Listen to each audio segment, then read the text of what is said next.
Narito na ang programang Usapang Pangkapayapaan, Usapang Pangkaunlaran. Magandang araw po sa ating mga tagapagsubaybay. Muli pong sumasayang papawid ang ating programang APAP Batangas, Usapang Pangkapayapaan, Usapang Pangkaunlaran. Ako po si Colonel Jerry Zamudio at kasama po natin ngayon ang ating mga ginagalang na mga kaibigan sa Rotary Club of Lipa South, si Past President Ding Andal, si Vice President Maramparo, at sa Chamber of Commerce and Industry, si Chairman Ped Calao, at sa 740th Combat Group, si Lieutenant Alan Soriano. And ang ating pong CMO personnel, si Sergeant Villaruel, na mainstay sa ating programa pong Bayanihan sa 99.9 DWGB-FM. Every Sunday, wag niyo pong kakalimutan yung programa na yan at marami po kayong matututunan. Mga kaibigan, ngayon po ay napakapalad po namin sapagkat kasama po namin sa ating palatuntunan ang isa po sa mga iginagalang at ipinagmamalaki po ng Sandatang Lakas ng Pilipinas. Alam ko mas lalong ipinagmamalaki at ginagalang po ng ating mga taga-Batangas sapagkat siya po ay tubong Batangas. Ang dugong nanalaitay sa kanyang kalamnan ay Batanggenyo at saka Lipenyo.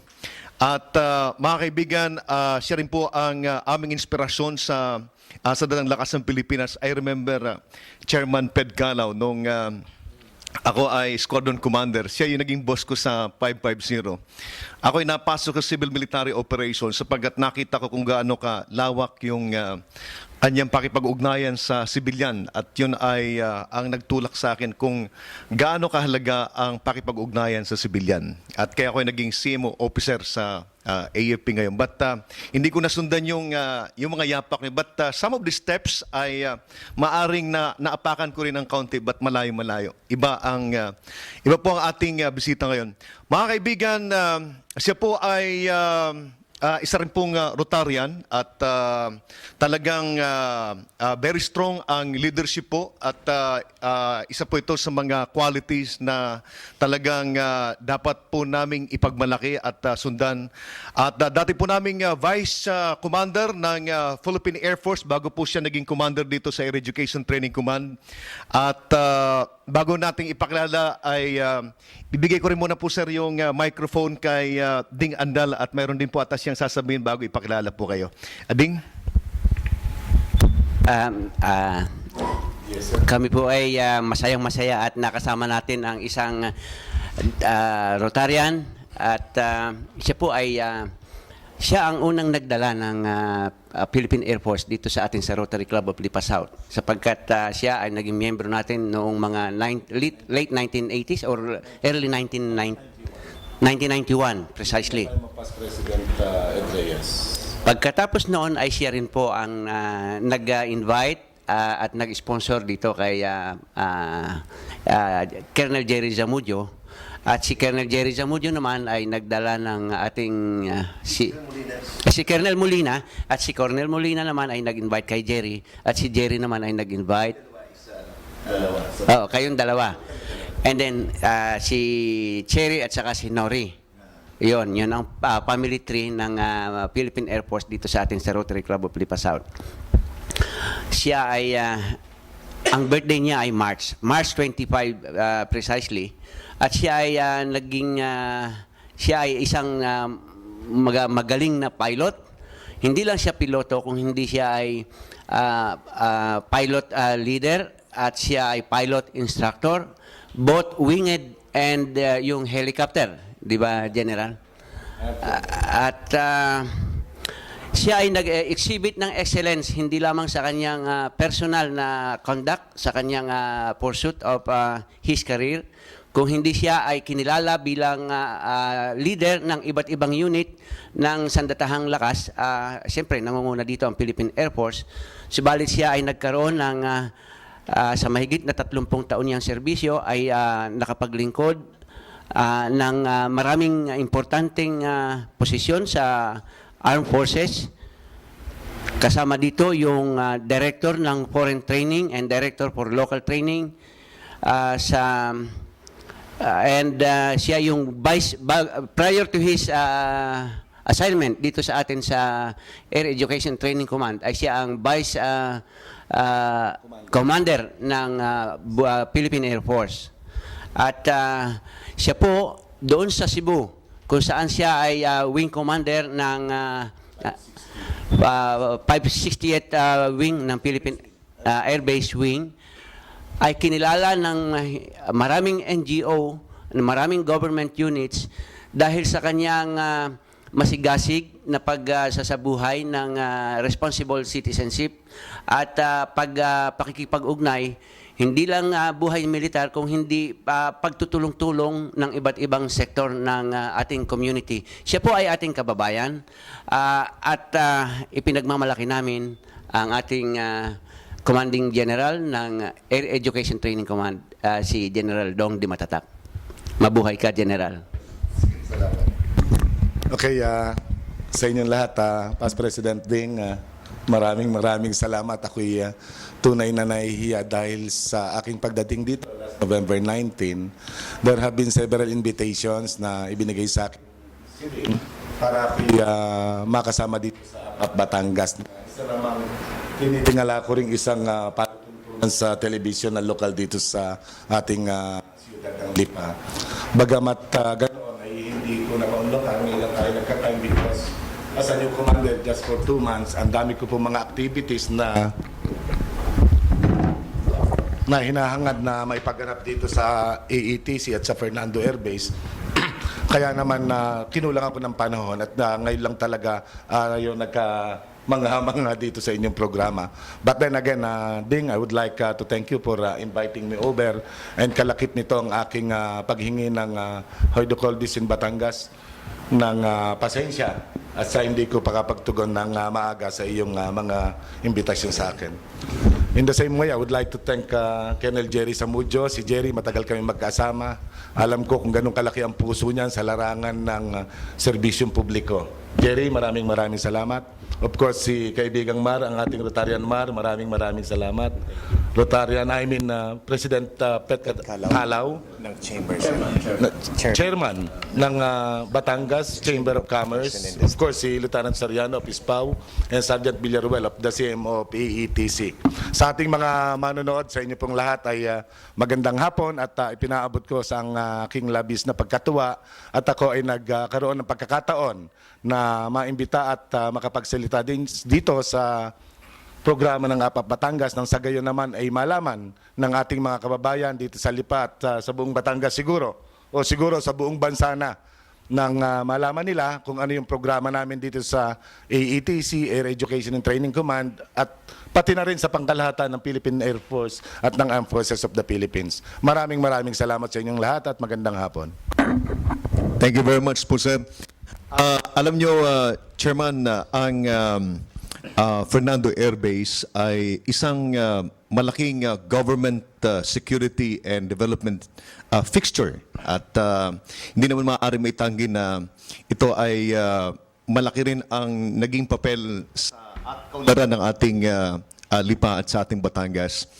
At since meron tayong commander ng ATC ngayon na galing sa Lipa City, siguro mas dapat lamang na tayo ay makahingi ng report kung saan po pwedeng magkaroon ng partnership ang mga communities around Fernando Air Base at maging yung lalawigan ng Lipa sa Air Education Training Command sa magitan ng mga programa ng ATC. So, sir, may tanong lang po namin sa ngayon, sir, kung ano po yung mga programa na mayroon po ang Air Education Training Command na maaari pong sumakay yung mga communities around the Air Education Training Command at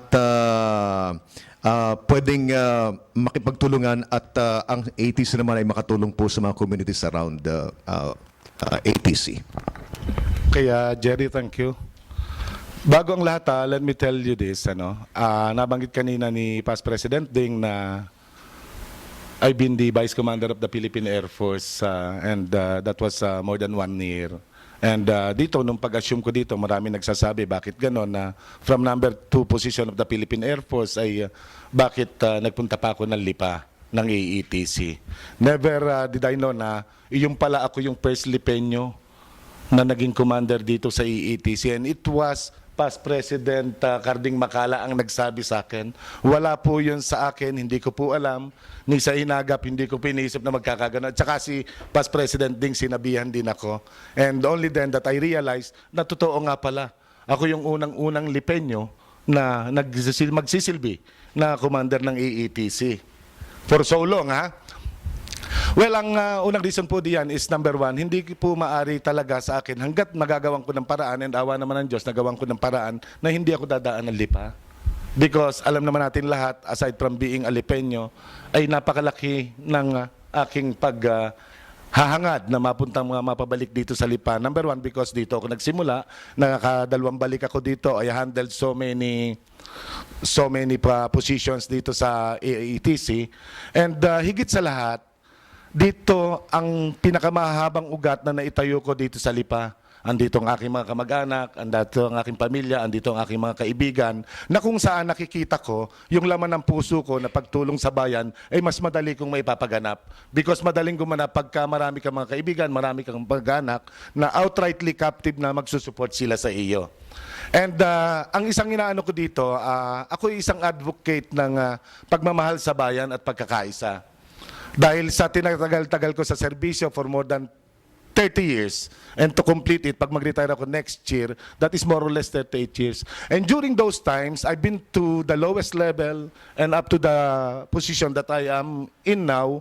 And ang dami ko nagalaw at different level ng society. Nakita ko na lahat ng mga problema ng bayan. And hindi naman lahat talagang mahirap ganapin. Marami ay madaling maganap at makatulong tayo sa bayan. Ang kailangan lamang is mailagay sa puso ng bawat mga Pilipino, na mga Lipeño at Batanggenyo, yung pagmamahal sa bayan at saka yung pagkakaisa. Because ito yung nakikita kong bihikulo para talaga ay umusad. Umusad para makamit natin yung kapayapaan at saka yung kaunlaran. And over and above my mandate as the commander of AETC, I have so many plans regarding addressing yung mga national and even global problems na sa tingin ko kaya natin ganapin dito kung ang bawat isa ay makikitulong at makikipagkaisa sa alang-alang para sa bayan. Yes. Yep, thank you. Thank you very much, sir. Ang sunod po magtatanong, sir, ay si past President Ding Andal. General, sapagkat dito kami sa UP Batangas, kasama ang 748 Group at ang Batangas Chamber of Commerce, ang iba't ibang NGO, ang Urban Poor, ang Movement for Social Responsibility, at ang iba pang mga kasama natin dito. Ang aming sinusulong ay yung kapayapaan ay maatay natin sa pamamagitan ng mapayapang usapan at transparent na usapan. At maisulong naman namin sa mga government officers ang mga concern na aming nakikita ay maaaring makakatulong kung kanilang maisasama sa kanilang mga plano. At dahil diyan, di kami ay nagtatanong. At siguro sa ngayon, ang unang nasa sa isip kong malaman sa iyo, General, isang sektor na malaki ang Fernando Air Base at dito dumadaan ang lahat ng mga ang most of the training, lahat ng training sa Philippine Air Force. At dahil dito marami kayong personnel at marami ring mga dumadating dito na mga trainee. So yan ay malaking bahagi ng perang umiikot dito sa atin. So humigit kumulang ay ilan ang personnel ng Philippine Air Force dito sa atin sa AATC kasama yung mga trainee. At humigit kumulang ay ano ang value niyan dito sa kagastusan dito sa atin sa Lipa o sa Batangas. Mga ilang tao ang umiikot sa Fernando Air Base. Ding economically as to the figure on economic participation of Fernando Air Base sa Lipa City, wala akong figure. But I must tell you this, ang strength po namin ay mahigit kaming 1,000. Hindi ko ma-pinpoint because very fluid kami eh.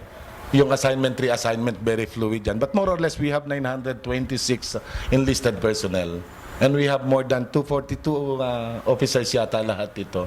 Then we have a couple of civilian employees, around 30. So, nasa more or less 1,300 ang strength namin dyan. Ngayon po, pagka meron kami mga candidate soldiers, more or less mga 600 dyan, they stay here for 6 months. But wala pa po sila ngayon, ang dating po pa nila is June.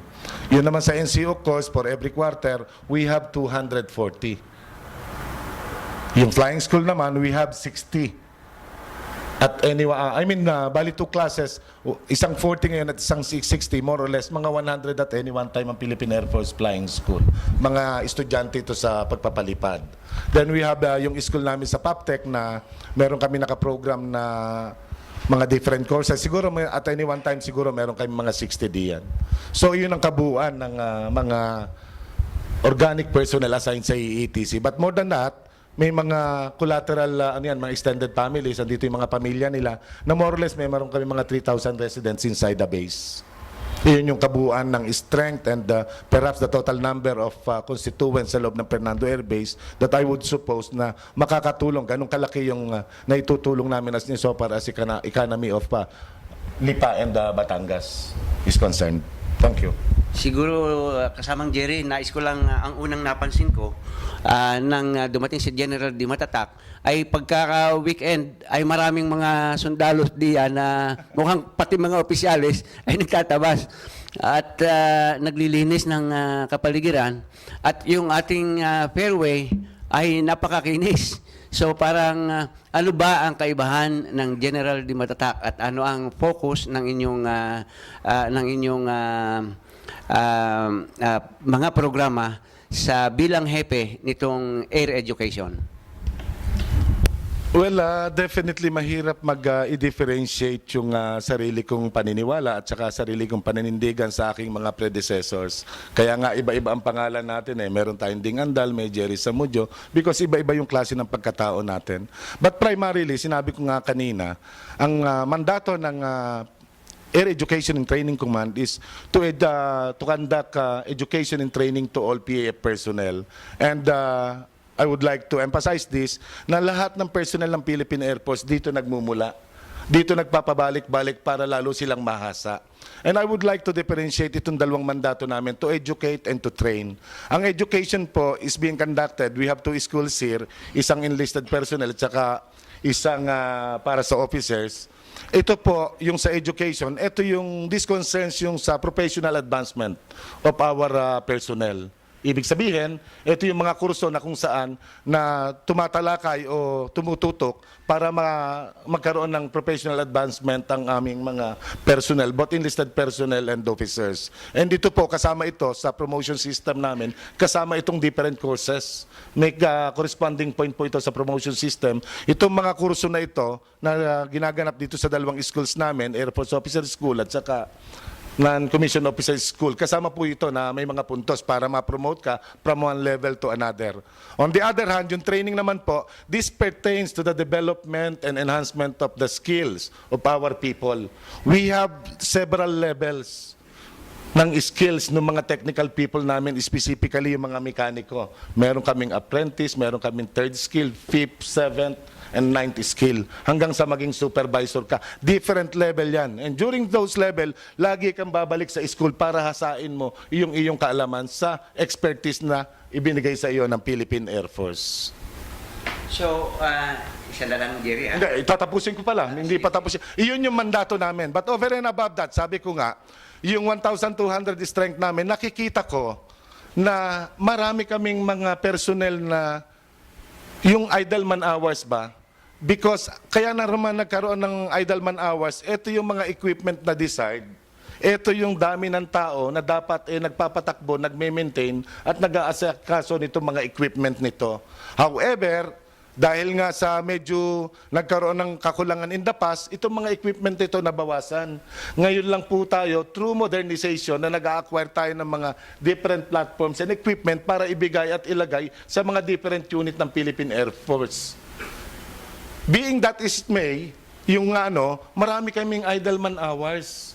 And makikita mo yon, yun ang sinasabi ko sa mga tao, lagi kong ipinapaliwanag, na yung pagka-idle ng mga tao natin sa isang work center, hindi lang sila idle per se. Ang problema dyan, nagiging distraction pa sila sa work center, sa productivity ng iba because sobra yung tao eh. So, yun naman matagal ko nang ginaganap ito in all level of my commands. Ang dami po niyan from squadron to group to wing and now ngayon command na itong idle man hours ginagamit ko sa productive activities. And ito na nga yung mga linis-linis natin, linis-linis dito.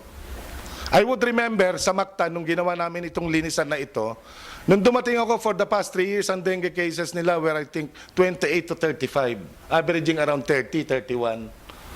After po nung makapaglinis kami, nung massive cleaning, nung total cleaning of Mactan na airbase, nag-zero po yung dengue for 2 years. Ngayon dito, hindi ko pa maipapangako dahil hindi pa masyadong natitik na nakikita yung dengue cases namin. But one thing is certain, sigurado yung dengue cases or any other health and sanitation concerns will be improved. Kung makikita nyo ngayon, papasok kayo sa airbase, yung dati mga gubat na hindi mo makita sa kalsada, yung mga likod ng bahay, ngayon po, see-through na lahat and makikita nyo. Thank you. Thank you very much, sir. Alam nyo, ang Fernando Air Base ay siya din yung nagmumold ng disiplina sa mga tao natin. At kaya nagiging siyang center ng nagiging institution siya na nag-simplify ng discipline. At yung pag pumasok kayo ngayon sa loob ng Fernando Air Base, kaya pag pumasok kayo dyan sa Air Base, makita nyo talaga yung kabuuan ng disiplina, including yung pagtakbo ng sasakyan, yung kalinisan. So, sir, itong mga bagay na ito na ginagawa natin sa loob ng Fernando Air Base, paano natin ito maaari na to some extent ay madala ng mga sundalo natin doon sa mga communities na kung saan sila naninirahan? Dahil marami po sa mga sundalo natin ay hindi naman ho talaga lahat nakatira po sa loob ng Fernando Air Base. Meron po diyan galing sa Mataas na Kahoy, Rosario, sa San Jose. At yung mga klase ng disiplina, paano ito maaari, sir, na ma-adapt din or somehow makatulong po sa isang community? At may tanong na rin po namin, sir, yung mga plano nyo pong mga projects, mga activities na pwede hong makipagtulungan ng mga communities around the Fernando Air Base. Well, yung isang ano ko, no, I wanna make another enlightenment. Ang bedrock ko, ang focus ng leadership ko, tatlo lang lagi. Number 1 is disiplina, zero tolerance tayo dyan. Pangalawa is productivity ng personnel. And pangatlo is yung community service, community development. And lagi ko nga ipinapaliwanag sa mga tao namin na anything that we do here, anything that we were taught during our training days as candidate soldiers or officers, hindi natin ginagawa yung mga training na yan para lang maging sundalo at maging opisyal tayo. Kaya natin ginagawa, kaya itinuro sa atin yan, dapat yan, hanggang kung nasaan tayo ngayon, dapat ay dala-dala natin. Kung ano man ang ranggo natin, general ako ngayon, kayo ay master sergeant, andito man tayo sa airbase o pupunta tayo sa komunidad natin, dapat lahat ng disiplina, lahat ng klase ng pagiging sundalo natin, dapat ay dala-dala natin. The way we conduct ourselves, dapat kahit saan tayo pumunta, ay lagi tayong sundalo. And speaking about kung paano natin na maging contagious ito, dahil alam naman natin, hindi lang naman talaga ang military ang kailangan na may disiplina. Dapat naman lahat ng bawat mamamayang Pilipino ay magkaroon ng disiplina. Dapat ay lahat ay masipag. Ako po ay nakikipagpulong din sa ating mga municipal and city authorities. Just the other day, kausap ko si Mayor Ilaga na Mataas na Kahoy. And not knowing it, binanggit niya sa akin, ang sabi niya sa akin, General, ako'y natutuwa sa mga ginagawa niyo sa airbase. Lahat ng ginagawa niyo rito ay nakakarating sa akin. And ako'y kokopyahin ko lahat yan. At napakaganda kasi. Eh di ako'y natuwa. Eh di sabi ko kay Mayor Ilaga Mayor, kung anumang bagay ang nakikita mo't maganda, kahit ikaw, kung ano magandang nagagawa mo sa Mataas na Kahoy, kailangan kong gawin ng airbase, talagang kokopyahin ko yan. Iya'y ipagpapaalam ko sa iyo. Iya'y walang bayad. Gawain natin because ito yung tama, ito yung dapat. Yung tayo'y magkaisa. Number 1 is keyword is pagkakaisa. Walang imposible, walang hindi magagawa kung tayong lahat ay gagawa, tayo'y magkakaisa. Iisa yung layunin, iisa yung direksyon, iisa yung effort. Walang masasayang. And we will always succeed to whatever endeavors that we are going to embark ourselves and our people in. Thank you very much. Thank you, General. Magandang gabi po sa lahat ng mga manonood. Kung himpatsoy sa mga kababayan nating taga-Lipenyong Chinese, Lipenyos Chinese. At kung nagkamali man ako ng salita, kung himpatsoy, pasensya. Kanina nabanggit ni General na nakahanda siyang tumulong sa mga kaibigan. Ako naman ay kaibigan din. At yung aking anak ay gusto mag-pilot ay may astigmatism. Eh di ako ay pupunta siya para magtanong. At saka ang itatanong ko ay tungkol dito sa ating bayani, si Dr. Jose Rizal. Ang pag-asa ng bayan ay nasa kabataan. O ang kabataan ng pag-asa ng bayan. Meron ka bang programa general dito sa ating Lipa o sa nasasako sa buong Batangas o dito sa Lipa na para sa kabataan proyekto? Meron ka bang proyekto? Nabanggit mo nga kasamang Mar, sabi nga ng ating pambansang bayani, si Dr. Jose Rizal, nasa kabataan ng pag-asa ng bayan. And I really subscribe to that. Actually, aside from that, it is provided in our 1987 Constitution that we have to protect and develop our youth. Because as of today, I think 3 out of 10 Filipinos belong to the youth sector. And that is 30%. 15 to 37 years. I'm not really sure. Ilan taon ng youth sector? 15 to 32? Napakalaking porsyento. At saka ito talaga yung makikita mo na dapat ay mahubog natin ng tama. Dahil later on, sooner or later, lalo ngayon, yung pagpasok sa politika, yung pagiging leader ng ating bayan, kung anumang level, karamihan ay dumadami ang youth. Sila talaga yung makikita mo na dapat mabigyan natin ng pansin na because sila yung magiging talagang pag-asa ng bayan. Kaya lang, siguro sa problema ng ating bayan, sa dami ng problema, isa yung problema natin sa youth. Napakaraming problema sa youth. Of course, drug addiction, nandyan, number 1. Ngayon, pumapasok with the advent of technology, yung internet and computer games addiction. Even nga matatanda na-addict ang bata pa kaya. Ang daming mga labor and child problem, youth and child problem, forced labor, at saka yung child abuse. Makikita mo yung mga street children natin nasa kalye. So, with all this problem, sabi ko nga kanina, sa tagal ko sa pagsiservisyo sa gobyerno bilang isang military officer, ang dami ko nakita, and nga problema, ang isa sa youth.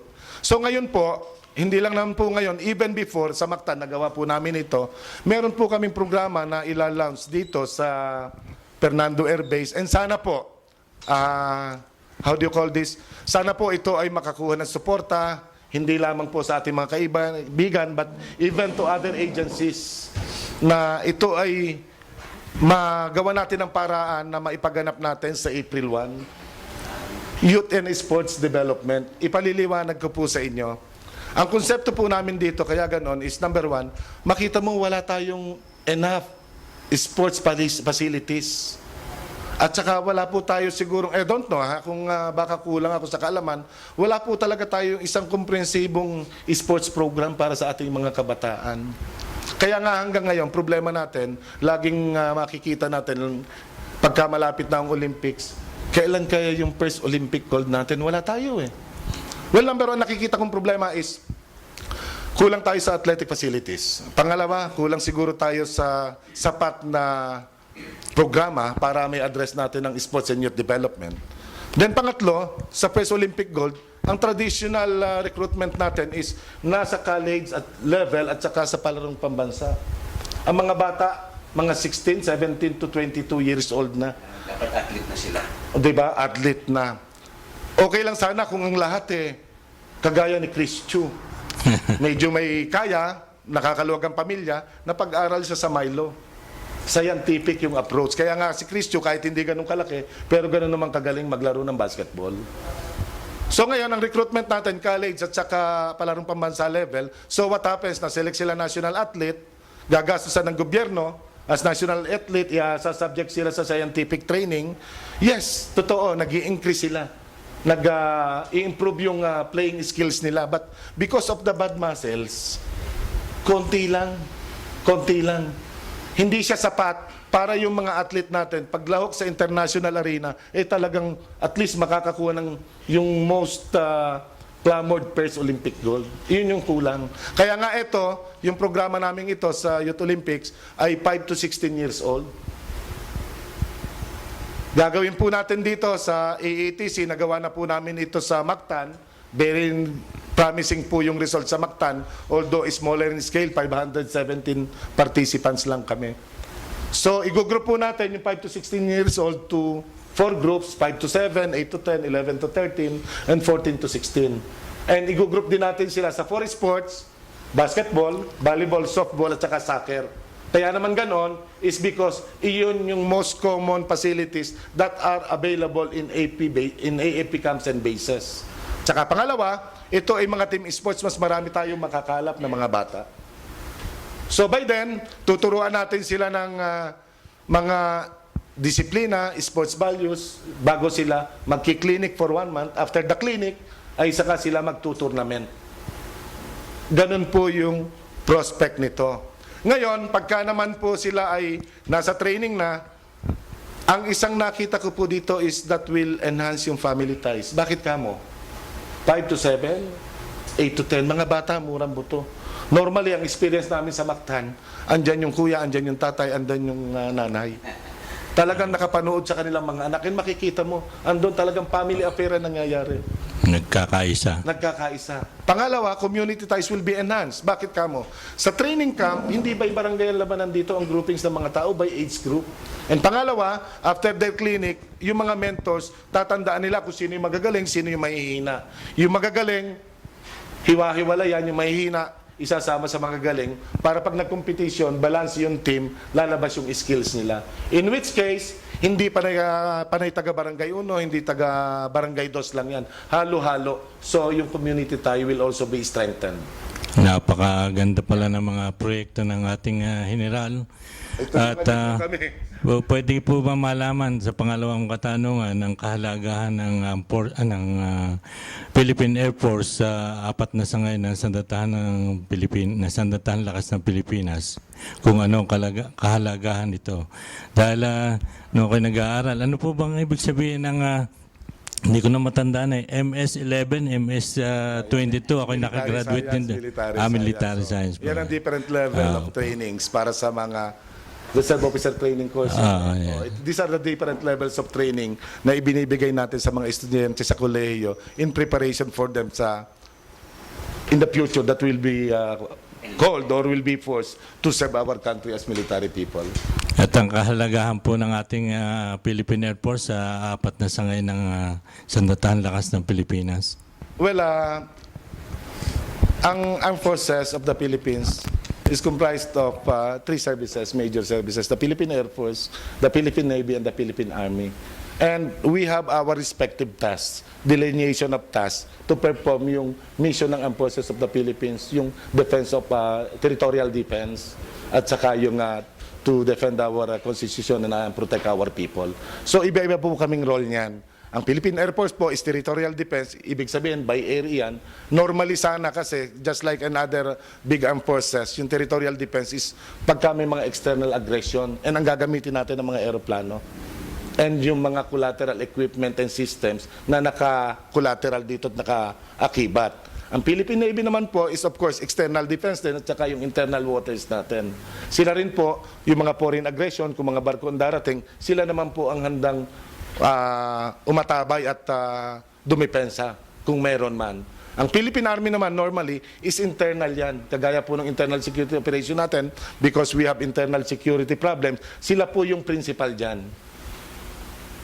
And sa nangyayari po ngayon, dahil wala naman po tayong external aggression, ang nangyayari po, sumusuporta po ang Philippine Navy at ang Philippine Air Force sa Philippine Army in their battles against the insurgents. Iyon po yung role namin ngayon. But principally, as mandated in our Constitution, ang Air Force po is yung air defense ang aming primary role. Yeah. Magandang gabi po sa manonood. Dito na naman po kami sa APAP Batangas. Gusto ko lang dagdagan ang sinabi ni General. Yung pong napakalaki pong tulong ang nagawa ng Air Force dito sa Yolanda nung bumagyo. Nakita yung ating C-130 kahit kakaunti walang tigil. Ano, Kaya yung congratulations po sa Air Force. Nakita ko po sa TV kung ano ang ginawa ng Air Force dito sa nangyari sa ating sa Pilipinas. Nabanggit po nyo, General, kanina yung productivity at yung idle manpower. At nabanggit din ni Engineer Andal yung mga nagtatabas. Pumasok po sa isip ko, dito po sa Fernando Air Base ay malawak ang kalupaan for agrikultura. Ano po? At bilang membro din po ng Provincial Agri and Fisheries Council, diyan kami nakafocus sa productivity, no, ng ating agricultural land. Dito po sa Fernando Air Base, kung di ako nagkakamali, ay hindi lamang 50 hectares, more than, Jerry, ang idle land dyan o maaaring mitanim. At sa dahilan po na marami tayong idle na sundalo, ay baka pwede natin gamitin para makultivate itong mga idle land na ito. At nung panahon po ni General Manalo, kung di ako nagkakamali, presidente po ako ng Batangas Chamber. At isa sa mga programa namin dyan ay ang pagtatanim ng kasaba. Na itong kasabang ito ay siyang makakatulong sapagkat dito po sa Batangas ay napakarami pong feed mills. At tuwing ang kasaba po ay isa sa mga substitute sa mais. At ito ginagamit sa ibang bansa katulad ng Thailand. At sa inyo pong panunungkulan, ito po ba mabibigyan natin ng pansin o kasama na sa inyong programa kung paano natin mamamaximize ang lupa dito sa Fernando Air Base na hindi nako-cultivate? Marami pong salamat. Napakaganda pong katanungan. Una, bago ko sagutin yung tanong, hindi na naman talaga idle yung lands namin sa Fernando Air Base. Just that they are vacant lots. Actually, ang total hectareage ng Fernando Air Base is 285. And half of which is built-up areas while the rest is aerodrome or dun sa runway area. Gusto ko lang i-correct yung na idle lands. Not because open siya is idle. It's just that yung safety requirement of any aerodrome, kung makikita yung mga paliparan, talagang bakante yung paligid niyan. Hindi naman kasi lagi nating ma-assure na yung aeroplano ay makakaland dun sa runway. There will be times, knock on wood, na minsan nakaka-aberya na hindi mo ma-hit yung runway, kailangan open field yung lalandingan mo. But even then, for purposes of food security and food production, I would say na pwede po nating magamit ito. Itong sinasabi natin na idle lands. And as regards to my programa, meron po akong ginaganap, may mga initial coordinations na po ako sa mga kaibigan natin na ang plano ko po dito is integrated farming. Pero in the context of cooperative is para may juridical personality kami para mag-coordinate to any would-be benefactor agencies para makapag-provide sa amin ng, shall we say, technical or even financial assistance for us to be able to undertake all this livelihood and agricultural projects that we are going to undertake. But ang pinaka-principal po sa akin dito, if ever that we are going to embark on that, ang gusto ko sana pong mangyari dito, para mas enticing or mas motivating para sa aming mga tao, sana ang gagawin ko dito is individual. After doon sa cooperative, yung produce niyan will be individual.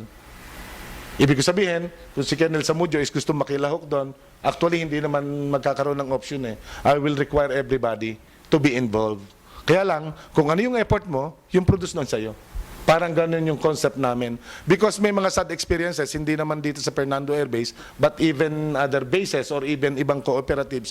Minsan yung mga tao nawawalan na ng sampalataya because cooperative tayo, fundraising tayo, nagkapera, ganito yung gagawin natin. But in the end, hindi naman dahil siguro sa tama lagi yung intention eh. Kaya lang siguro sa mga nangangatawan, parang naging ningas-kugon. Hindi tumutuga, hindi tumutuloy. Pero kung ang mangyayari dito, yung pinaka-umbrella organization niya is cooperative para makalink up sa would-be benefactors, tapos yung pagpuproduce at saka yung pagmamalasakit ay individual, tapos yung produce niya, yung individual effort niya ay magbibiyaya sa kanya. Sa tingin ko po, yun na maging mas maganda at yun po ang ipatutupad namin dito sa Fernando Air Base. And may mga initial coordinations na po kami rito.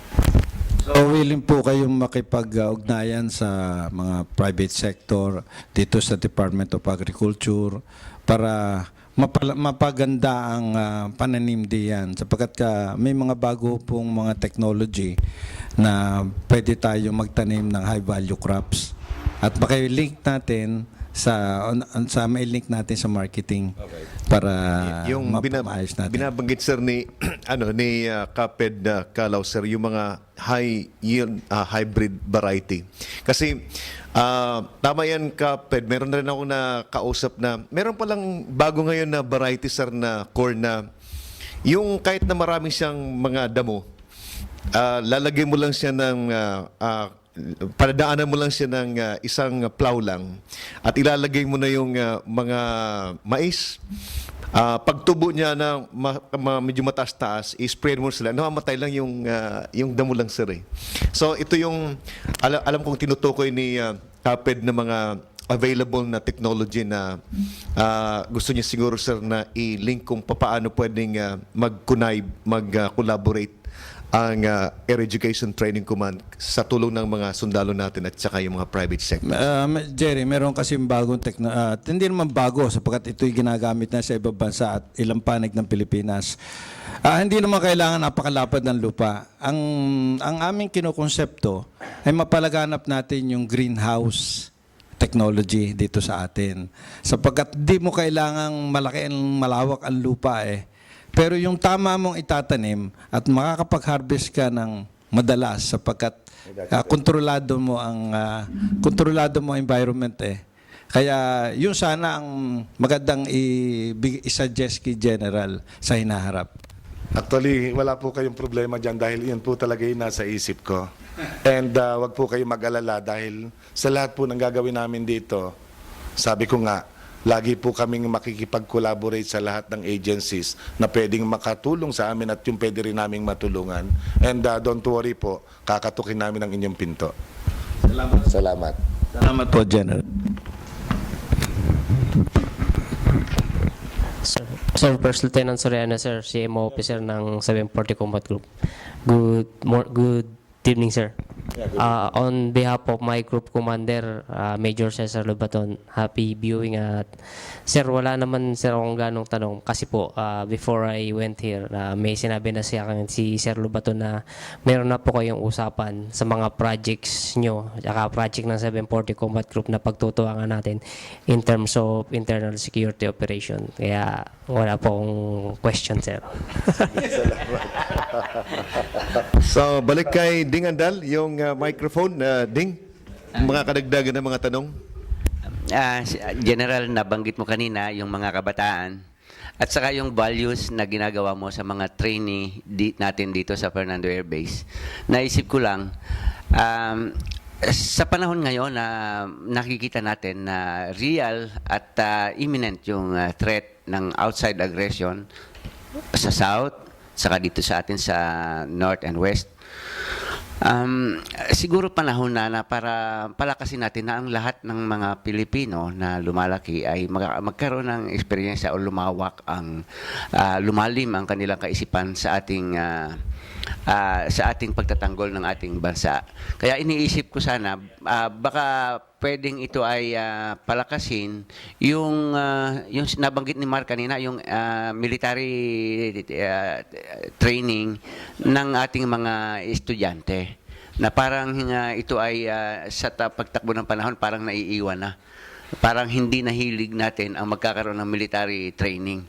Mukhang ito ay mas bigyan siguro ng value ngayon at hindi lang naman yung military training na pag mamarcha at saka pagsushoot ang kailangan matutunan ng mga bata, kung hindi yung itong gaya ng itinuturo ninyo dito sa Air Education Command ng value for your time, value for for the energy that you have, yung grasyang nasa sa atin ay magamit sa productive endeavor dito sa ating bayan, but through consciousness ng pagtatanggol sa ating bayan. General, baka pwedeng pagtingnan natin ang puntong ito. Yeah, alright. Anyway, siguro Instead of lakasan natin yung military training dun sa mga ROTC siguro natin, because that pertains only to college students, na kung saan nawala yung ROTC natin, na kung saan lahat ay mandatory, MS 11 hanggang 21 ata yun. Pag ordinaryo kang si ROTC cadet, pero pag mag-o-official ka, abot ka ng 42. Bagamat nang wala na yan, napalitan na ng NSTP, National Service Training Program, na kung saan hindi na po naging mandatory, naging elective na ang yung citizens military training natin, and nagkaroon na po ng option yun sa community service. And hindi ko lang po talaga maintindihan bakit nagkakagano na talagang, I must admit this, na talagang medyo hindi na, yung voluntarism ba, yung supposedly 100% na required ang ROTC, ngayon po hindi na 100% yung pumapasok. Very significant number po yung umaalis doon sa ROTC, but instead, they would elect sa community service. Wala naman pong problema doon eh. Because in the end, it's still service to our country, community service. We cannot all be soldiers. Kaya lang, ang isang gusto kong i-stress dito, sabi ko nga, yung pagmamahal pa rin sa bayan. Dapat po, iyon yung maimulat natin sa bawat isang Pilipino. Sana marikindle natin yung puso ng mga tao na yung magawa natin yung pagmamahal sa bayan. Maibalik natin. Maalis natin yung personal, yung mga pangsariling intensyon. Dapat pagmamahal sa bayan, unahin natin. Kasunod sa pagmamahal sa Diyos. Alam niyo, General, pinagtatabi-tabi ko yung mga sinabi mo eh. Oo. Sinabi mo kanina yung tungkol doon sa sports. At sinabi mo ngayon ang pagmamahal sa bayan. Hindi ko ganyo napapansin pag nanonood tayo ng TV. Pag nananalo yung atleta, umiiyak. Once na inakyat na ang bandila nila, umiiyak ang atleta. Yun ang pagmamahal sa bayan. Kaya, oras na makita mo na yung competition, na pag ikaw ay nanalo, ay ikaw ay karangalan ng... Kaya gano'n na lamang pagkuha natin kay Pacquiao. Gano'n na lang kasi ilan-ilan yan eh. Pero nagkakaisa ang bayan. Anong tawag nila kay Pacquiao? Kamao. Ha? Bayanay ng kamao. Kaya pinagtutugma-tugma ko yung sinabi ni General, ay may sense. Kaya palagay ko, Jerry, nasa tama-tama ang posisyon ni General dito sa pagkakadestino sa Lipa eh. So, maraming salamat at medyo, sir, inabot na po tayo ng panahon, but alam nyo, sir, napakaganda itong pagkakataon na ito na kayo po ay naging kabahagi po ng ating programa, but kung mayroon pa po tayong mga programa, sir, na gusto po natin na ibahagi sa ating mga tagapagsubaybay, iningi po namin itong pagkakataon na ating pong maipaliwanag ito, sir, sa ating mga tagapagsubaybay, sir. Actually, Jerry, parang masyadong maiksi nga ata yung panahon. Marami tayong dapat talakayin. Actually, meron pa isang proyektong hindi ko nasasabi sa inyo. Yes, sir. Meron po kaming isang proyekto kasabay po nitong Papiot Olympics. Sisimulan din po namin ng 1 April, and this will also last for 2 months to make yung summer vacation of our youth worthwhile. Ito yung Smile. SMYL Camp. Smile Camp. Summer Youth Leadership Camp. Ito po yung programa na kung saan yung mga youth po natin, 17 to 22 years old naman, more or less nasa college level yung tinatarget natin dito, ay kakalapin natin, ilalagay po namin sila sa Basic Military Training School, BMTS, na ito pong school na ito ay ito yung school na nagte-train ng mga candidate soldiers namin. Ang capacity niya to train is 600. So, nagtatarget kami ng for every batch, for every week, more or less mga 240 youth. At saka, by the way, ito po pala ay programa na pagsasamahan ng Philippine Air Force, particularly AETC, at ng Rotary Club of Lipa South. Ito po ay nagkaroon ng unanimous support kahapon when we presented this Rotary Club of Lipa South meeting kahapon. And magpupulong pa po kami, magkakaroon kami ng steering committee para really ma-define yung role ng Rotary at saka ng Philippine Air Force para to ensure yung more success of this activity. Ito pong activity na to ay 17 to 22 years old. For every week, ang target po namin ay 240 youth. Ito po ay medyo ambitious sa tingin namin dahil ang napagpulungan nga namin kahapon sa ganda ng programa, ang problema lang natin dito ay yung participants. Kaya ba natin makapag-produce ng ganong karami every week? Dahil kung ando na sila, ando na po lahat ang programa, ando ng facilities eh. Yung support naman po is slowly, they are coming in. So there is no more reason to fail except yung sa participants. So yun po sana ang hihingi namin ng tulong sa inyo, lalo na yung mga schools, yung mga magulang, if ever na dumulog kami sa inyo at hingi namin ng pagkakataon ng inyong mga anak, 17 to 22 years old ay mag-participate dito, sana naman po ay payagan natin. Ganon din po ang ating mga local government officials. Tumulong po tayo sa pagpapalaganap ng kaalaman ng impormasyon para yung mga tao po na ating tinatarget, sampu ang kanilang mga magulang at mga kapatid, ay maintindihan nila kung gaano kaimportante yung programa para yung mga bata payagan nila. And kung ano man po yung gastusin, wala naman pong pondo ito sa Air Force dahil ito ay ang program po, ay sabi ko nga, ay kung pwedeng pagtulong-tulungan natin, kung pwede ang bawat Lipenyo ay magbigay ng piso-piso para lang matuloy ang proyekto natin gawin po natin, let's do it. Ipapaliwanag ko pa po, ano? Ang 240 youth per week. And for every batch, 5 days sila mag-i-stay sa amin in 1 week. Papasok po sila ng Tuesday, matatapos po ng Saturday, and this will be culminated with a mass. Parang spiritual naman yung dating niya. And during the period, napakaganda po ng programa natin. Meron po tayong mga lecture sa mga tungkol sa, how do you call this, sa leadership, sa youth, sa role ng youth sa national building. I-introduce po natin sila sa national and global problems. Lahat po, we will make them aware of all these problems at saka yung role na dapat nilang gaganapin.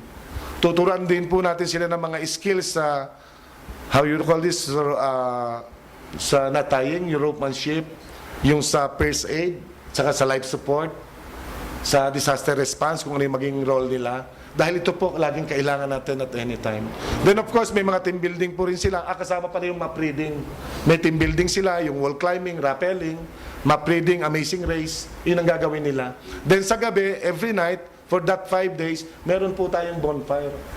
Yung bonfire naman po na yon for 2 hours, ay mag-aano sila doon manonood sila ng leadership film at saka yung Wings of the Nation, yung film ng Philippine Air Force, para naman may advocate namin yung air power, maintindihan nila. Then of course, yung mga grupo na yan, they will create and combine their talents to present kung ano yung pwede lang i-present during that night.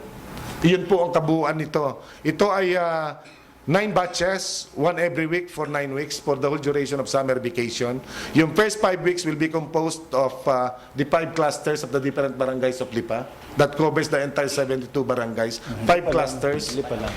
1 week per cluster. Ang kasama po nila dito ay mataas na kahoy. Yun. Igugrupo rin din natin yung 16 barangays naman na mataas na kahoy. Then yung last 4 weeks, yung last 4 batches, i-allocate naman po natin para ma-involve naman ng buong Batangas is dun sa 4 districts naman. Kukuha tayo ng tag to 240 youth kung kaya nilang i-produce. Yun po yung kabuuan ng Smile, and ito po ay napakaganda. Yung support po is slowly pouring in and lumalaki po, and tingin ko kung mapoproduce lang natin yung participant, this will be a great success. Thank you. General, ito ba kay na-coordinate na po ninyo sa mga schools? Sa totoo lang po ay hindi pa kayo dumarating sa schools. Ito po yung na-present na namin sa mayor ng Lipa ng mataas na kahoy, na-present na namin. As a matter of fact, on Monday, during the session ng City Council of Lipa, ipipresent ko po yung buong konsepto. Then on Tuesday, sa Municipal Council meeting of Mataas na Kahoy, si Colonel Molina naman po yung magpe-present para maunawaan nila. But initially, meron na po kaming roundtable discussions, and unanimously they will support accordingly. And sana magkatotoo po ang lahat. Yung pong mga out-of-school youth kaya? Well, ito po yung isang babalang kasi namin sa Rotary, dahil sabi ko nga, kung talagang hindi natin mabubuo yung 240, siguro kukuha tayo lahat ng sector na youth. Actually, hindi naman natin sila dissociate. Actually, 17 to 22 years old, wala naman tayong sinabi mga college level. Nabanggit ko lang kanina, ito yung sa age bracket ng mga college level na mga nasa school. Kasi po dito sa aming usapang pangkapayapaan, napakaselan yung crime prevention. At isa ring malaking bagay yung programa nyo yan para maiwasan ang mga out-of-school youth na gumawa ng labag sa batas. Kung sa totoo lang po, ito kasing yung Pop Youth Olympics natin, ito po ay isang lamang pilot project. Gusto lang po nating ipakita sa lahat dahil sa totoo lang naman, any problem that you will see in the city of Lipa, you can see it anywhere else in the country. Ang ibig ko sabihin, ang problema dito, problema ng lahat. So kung tayo makagawa ng isang magandang solusyon dito, yung solusyon na ito pwedeng kopyahin kahit nino man. Hindi naman po natin ito ipinagdadamot, ibibigay natin. Actually, iaalok at itutulong pa natin sa kanila. And ang ibig ko sabihin, yung Pop Youth Olympics, if ever this will be successful, yung April 1 natin, ang pinaka-biggest picture nito, sana lahat ng municipalities and cities, or even lahat ng barangays dapat may sports complex. Ang pinakamagandang picture po ng sports complex, meron po itong, aside from athletic facilities, meron po sanang dormitory sa mga trainers, may dormitory para sa athletes, and of course may livelihood center. Because ang tinatarget ko po ng proyektong ito ay yung mga street children, yung out of school youth. I-house natin sila doon. Para yung mga batang nasa school, pag natapos ang training nila ng summer, sila naman na magte-training. Wala po tayong makikita ng street children, ilalagay natin sila sa athletic complex. Magiging productive sila, magte-training. And kaya naman po meron tayong livelihood, baka itanong ninyo, bakit may livelihood? Para naman hindi po tayo lahat dole out na lang, dole out doon sa mga out of school youth na titira sa dormitory.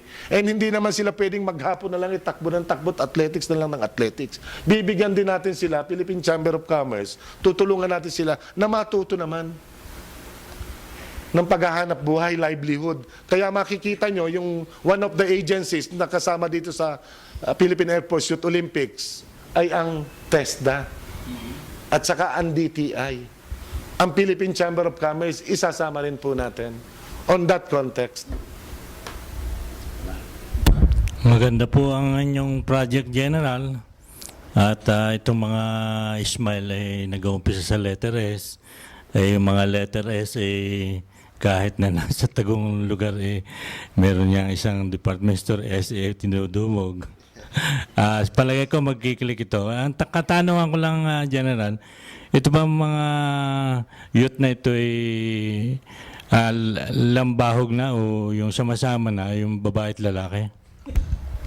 Wala po tayong separation dyan. Sama-sama na po sila dyan na yung batches. Depende sa scheduling, depende sa makukuha natin at marirecruit nating participants. But if you are worried about yung gender issues natin dito, magkahiwalay naman po sila ng tulugan. May mga facilities naman po kami. Ang candidate soldiers naman po namin, may babae at lalaki. May delineated o may separation po kami ng lahat.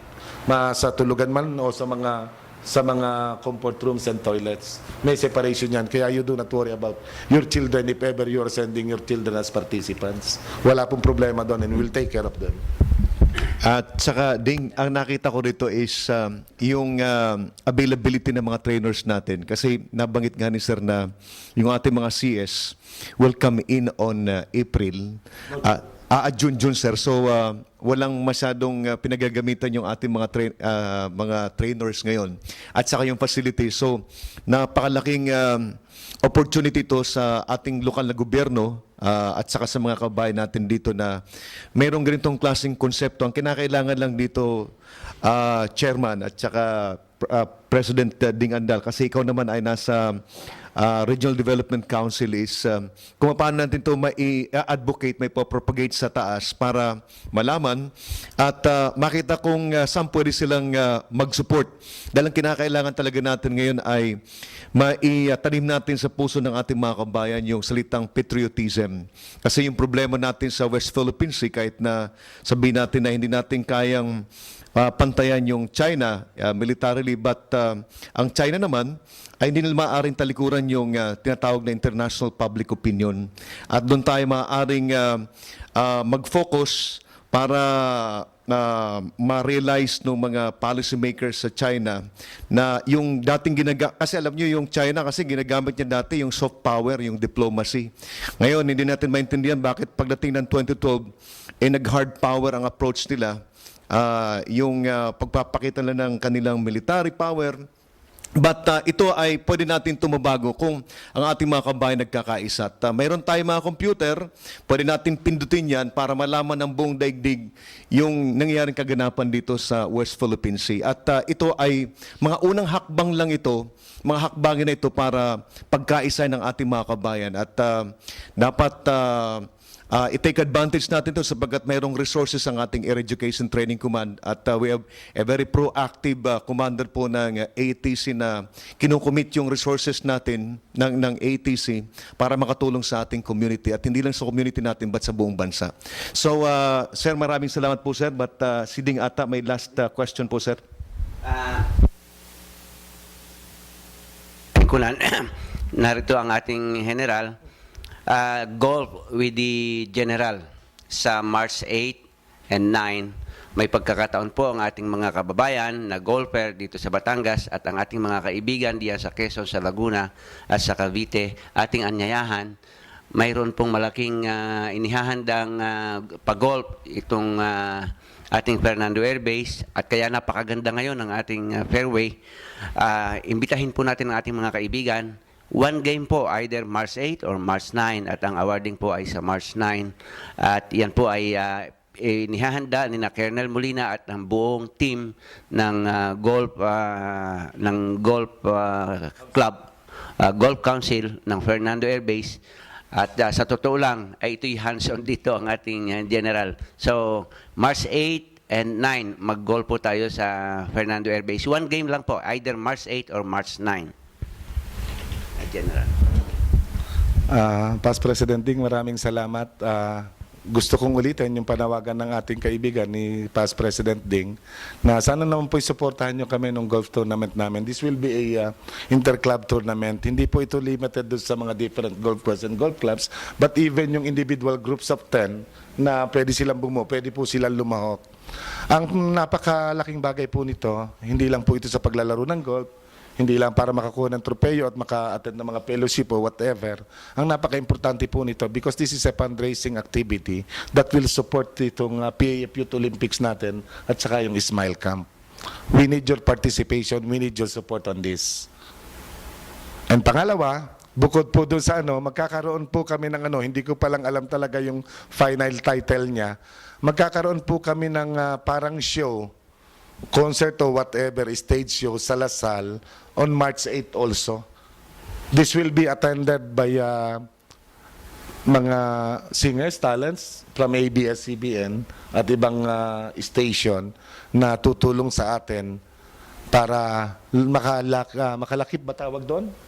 Makalikom tayo ng konting pera para may dagdag natin na pangsuporta sa PAF Youth Olympics at saka sa Smile Camp. Sana po lahat ng mga nanonood, ipalaganap po natin, suportahan nyo po kami. Ito'y napaka magandang venue para magkasama-sama ang pamilya, makapanood tayo ng ganitong concert. And at the same time, above those things, makasuporta po tayo sa napakagandang proyekto for our youth and sports development na programa po ng inyong Philippine Air Force at ng ating Rotary Club of Lipa South.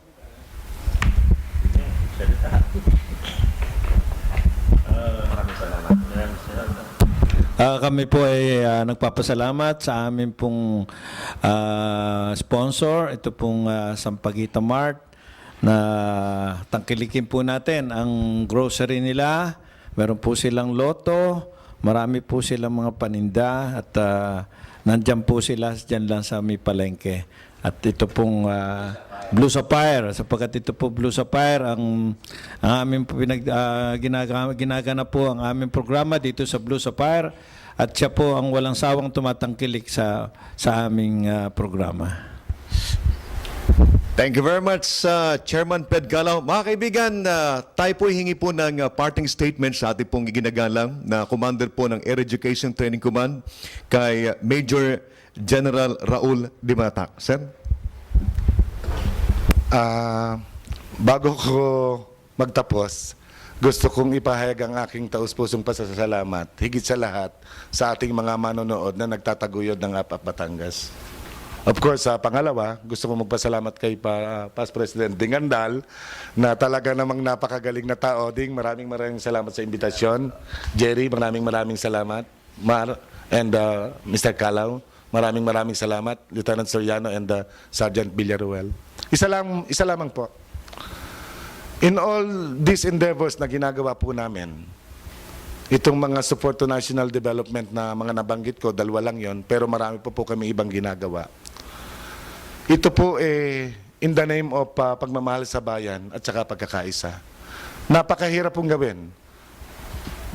Dito po sa Lipa, dahil siguro marami akong kaibigan, medyo magaang ang dating. Pero when I was Cebu, nag-advocate ako, napakahirap po.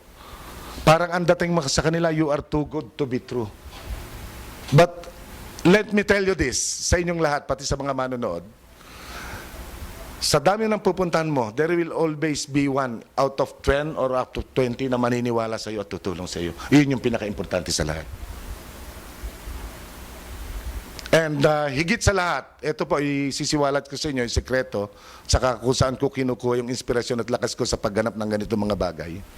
Base na rin po sa aking mga paniniwala at sa aking naging karanasan. Wala pong mahirap na bagay. Wala pong hindi pwedeng magagawa. For as long as you have the courage to do the job. And this is from your heart. At saka yung intention mo is clean. Andyan po lagi yung mapagpalang kamay. Kagabayan ka upang mahangad ang ganap na kaganapan. Thank you. Batangas. Thank you very much, sir. Batangas. Ako ay witness ako sa sinasabi ni sir at yung nakita ko yung determination niya, yung political will niya, kung paano niya pinapanindigan yung kanyang responsibility. Kaya nga, ang sabi ko, kung tayo na mga ordinaryo mga mamayan ay siya nagpapasweldo kay sa ating commander ng Air Education Training Command, napakaswerte natin sapagkat mayroon tayong commander na kagaya po, mayroon tayong public servant na kagaya po ni Major General Dimatatak na nagiging modelo po ng ating mga public servants. So, sir, maraming salamat, sir. At sa ating po mga tagapagsubaybay at sa pangalan po ng ating mga kasama dito kay Past President Dingandal, kay Vice President Maramparo, kay Chairman Ped Calao, kay Lieutenant Soriano at kay Ruel, huwag niyo palang kakalimutan yung programa po natin sa 99.9 every Sunday po yan. From 10 to 11, ang anchor po dyan ay si Ruel. At yung ating pong programa sa Veritas na atin na pong binigay na rin po sa 740th Combat Group every Saturday from 4:30 to 5:30 in the afternoon. So yan po mga stations na pwede po nating pakinggan para po sa mga advocacy ng ating pong programang IPS Bayanihan. At sa pangitan po nito ay siguro ay naikonekta natin yung Air Education Training Command sa ating mga kabayan sa lalawigan ng Batangas. At ito ay nagawa natin sa magitan po ng pagbubukas po ng pintuan ng ATC sa ginawang guesting po ng ating commander. So sa ngayon ay nakita po natin ang relevance ng ATC sa ating community, sa ating lalawigan, at ang relevance naman po ng community sa Air Education Training Command. So maraming salamat po sa inyong pagsubaybay.